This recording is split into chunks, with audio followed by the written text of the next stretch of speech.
number 88.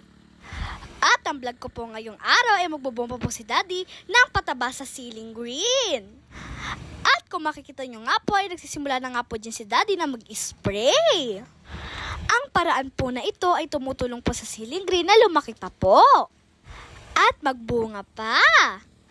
Dati-rati po ay solo po ang nag-i-spray pero ngayon po ay si Daddy na.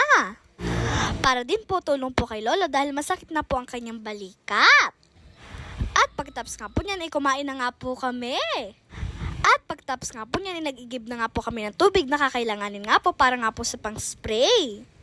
At pagtapos nga po niyan ay dali-dali na nga po kami ni Daddy pumunta nga po sa tindahan para nga po bumili nga po kami ng juice.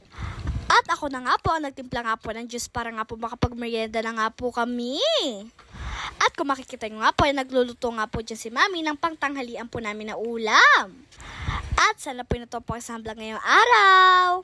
Please like, share, and follow my page po. Salamat po!